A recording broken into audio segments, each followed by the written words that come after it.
I need to know where this is because this sounds like a lot of AIDS and HIV premium, COVID 23, COVID premium version, Ultra HD. It's mad. I'll never go here. What you're looking at is considered the most densely populated place that ever It looks existed. like a Lego brick. On an area of just 6.5 acres, or 4 football fields, dozens of individual buildings have merged into one solid organism that houses shops, restaurants, churches, private homes, and virtually everything that makes a city. While the outside-facing apartments get to enjoy sunlight, a vast majority are located within this block, full of dark pathways. It is a giant urban maze that attracted all kinds of people with reasons to hide. What the This fuck? is Kowloon Walled City. Fam, this looks like Attack on Titan.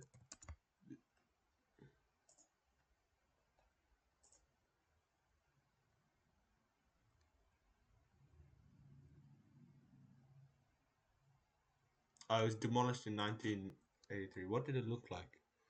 This is mad.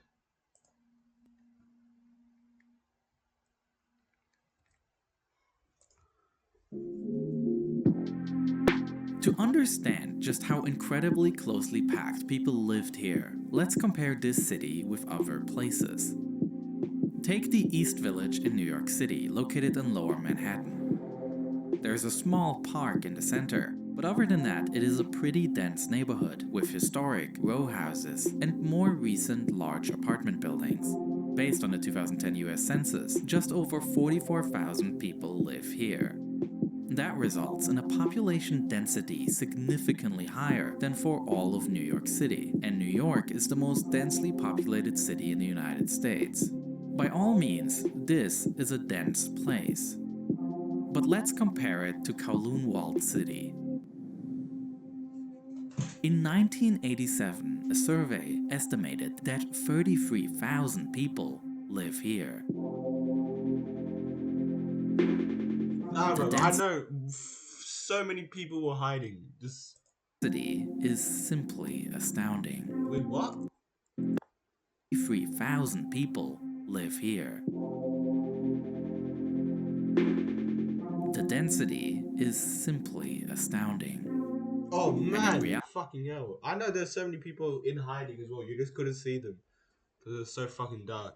reality, the number might have been even bigger, with some estimates going up to 50,000 people. Perhaps the strangest thing about Kowloon Walled City, however, is just how abruptly it ends. While everything is crammed into this tight block of buildings, behind the sharp walls of the city, there are relatively spaced out buildings, and even a park with sports fields. So why was everything crammed into this small block? The answer is that Kowloon Walled City wasn't part of the rest of Hong Kong, but had its own legal status. The walled city began as nothing more than a small Chinese military outpost, stationing about 10 guards. It really started to take shape more than a century later, when the outpost was expanded by the construction of a larger fort. At the same time, the nearby harbor of Canton began to gain importance. Chinese tea was a hot commodity for British traders, who purchased it in staggering volumes, allowing this region to prosper. However, the trade relationship was notably unbalanced. While the British bought large quantities of tea, the Chinese had little need for goods from Europe. To improve this trade balance, the British began to illegally import opium from India to China. This scheme proved effective, with the widespread consumption of the drug escalating rapidly. This led to an addiction epidemic, which wreaked havoc on the Chinese economy. Recognizing this crisis, the imperial government took decisive action to halt the opium trade, but this move led to a heated conflict, which would later be known as the First Opium War between Great Britain and the Chinese Empire. Britain won the war and subsequently occupied Hong Kong in 1841. The walled city was not affected as it was located on the island nearby. And as a result of this loss, the Chinese Empire decided to reinforce the fort in Kowloon by building large walls around it, giving the area its lasting name, Kowloon Walled City. At the heart of this fortress, they built a yamen, which is the main office from which this outpost is administered.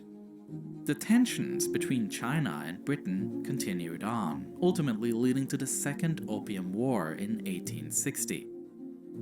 As a result, the Kowloon Peninsula too fell into British hands, and the final boundary negotiation took place in 1898, resulting in a 99-year lease of the new territories to Britain.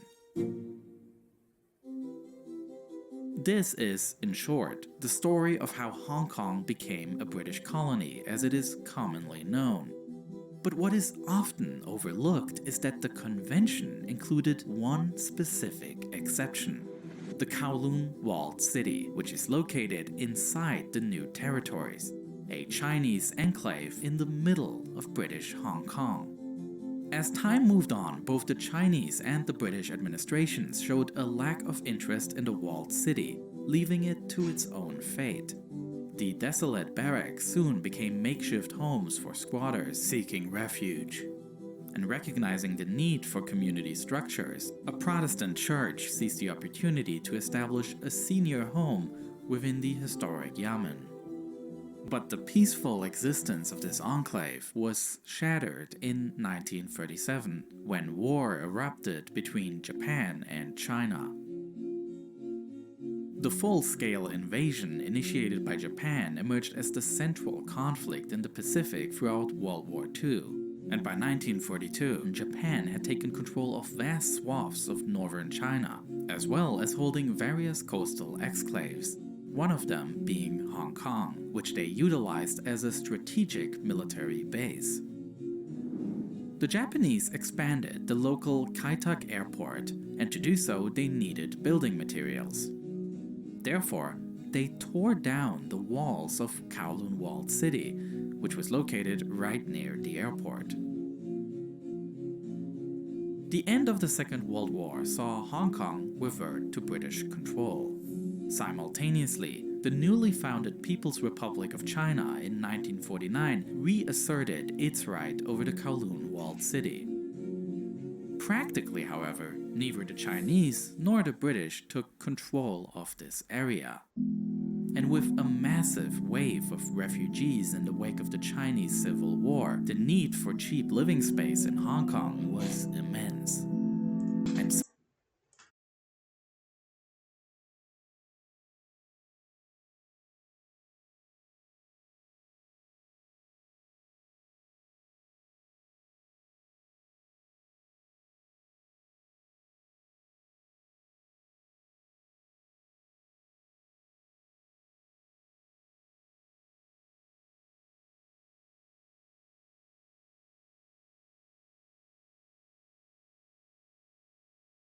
so, in the decades that followed, a maze of buildings grew ever higher and denser.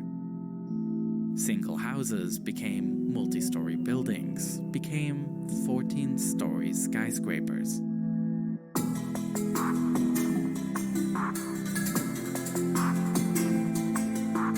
The sunlit streets turned into shaded paths until they were eventually completely blocked from sunlight.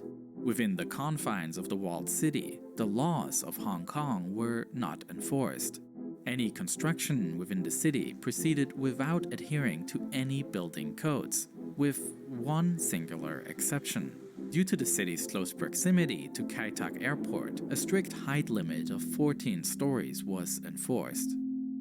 Kowloon Walled City was located right along the path into the airport. Landings at Kai-Tak were one of a kind, with pilots navigating through Hong Kong's mountainous terrain, flying remarkably close to the walled city on final approach. The highest priced apartments were those facing the outside, followed by those near the internal courtyard. These units offered the precious commodity of sunlight and fresh air. You could add a caged balcony to your apartment, cleverly expanding your living space. But most of the units were located inside, in extremely unhealthy conditions. This is a plan for a typical building inside the city. With no windows, people here were completely dependent on electric light. There also was no waste management in place, which led to catastrophic air quality. Frequently, rubbish was simply disposed on one of the city's rooftops, or thrown into one of the shafts between buildings. The air is said to have been constantly stuffy and polluted by the many factories that operated inside the city. As for clean water, a mere 6 official water stations served the entire city, which means residents often had to carry the water over long distances. In terms of electricity, few actually paid for the service. Instead, most residents opted to illegally tap into external cables, routing them through the city's intricate maze of narrow passageways. These harsh living conditions attracted not just those looking for a cheap place to live. The city's ambiguous legal status also attracted those who saw potential for unique business opportunities within its shadowy confines. The walled city became a popular hub for dentists. Many of those had obtained their qualifications in mainland China, but found their licenses unrecognized in British-governed Hong Kong. This rendered them unable to legally practice elsewhere in the city. The absence of regulatory oversight also allowed various workshops, such as those specializing in metal fabrication, to flourish within the city. And kitchens were selling popular food items that were outlawed in the rest of Hong Kong, such as dog meat. Generally, food production was a common business inside the city, despite the completely unsanitary conditions. It is even said that many of the delicacies processed here over the day ended up on the plates of expensive restaurants across Hong Kong later in the night. While these kinds of businesses within the walled city skirted the edge of legality, others plunged straight into the realms of serious criminal activity. Just because this city is free from the laws of Hong Kong did not mean it was a space without order. Power structures still exist, with the triads, notorious criminal gangs, controlling the city. While businesses did not pay taxes, many of them were forced to pay protection money to these groups. And the triads themselves engaged in illegal businesses, such as soliciting prostitution, opium dens, and in the later years venturing into heroin trafficking. The Hong Kong authorities found themselves in a difficult position, not wanting to let the growing addiction problem get out of hand. A permanent police presence inside the city would be an affront to China, which still claims the territory as its own. Therefore, in the mid-1970s, the authorities decided to carry out many isolated raids, with police officers storming the city for short periods of time, arresting criminals, confiscating drugs, and then leaving again. In addition, various private aid organizations established themselves, operating a kindergarten as well as a Christian missionary youth center that offers help with addiction. The historic Yamen in the middle of the city became a popular social spot, hosting public events for the city's residents.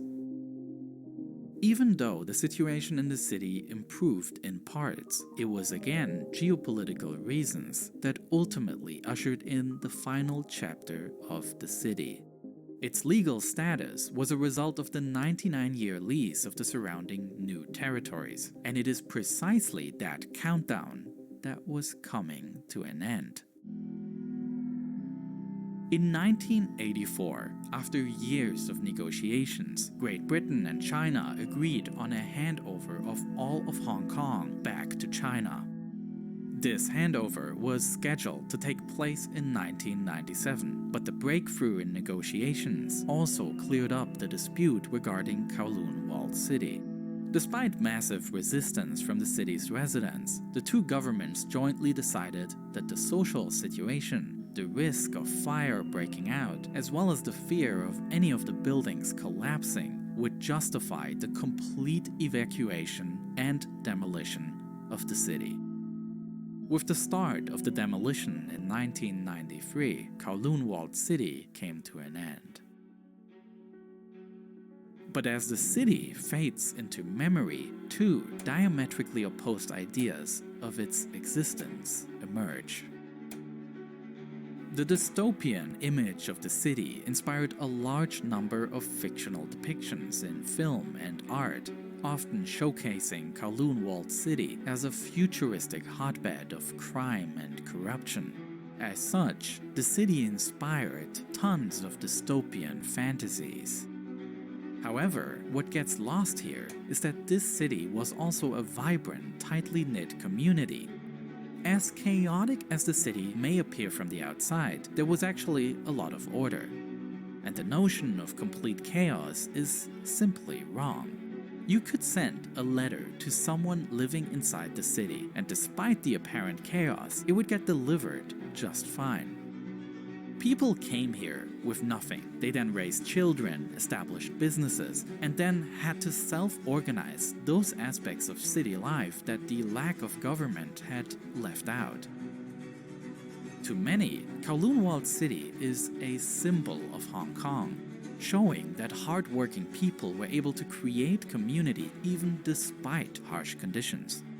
Today, on the side of the walled city, there is a park where remains of the historical city can be found in several places, such as the historic Yamen building still standing, as well as a small model remembering the urban monolith that once stood here. It's easy to vilify, and it's just as easy to romanticize a place like this. Ultimately, the answer might lie somewhere in the middle.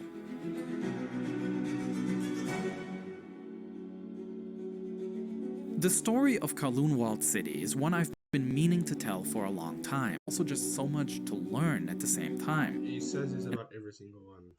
Fucking idiot. Shut up. Shut up.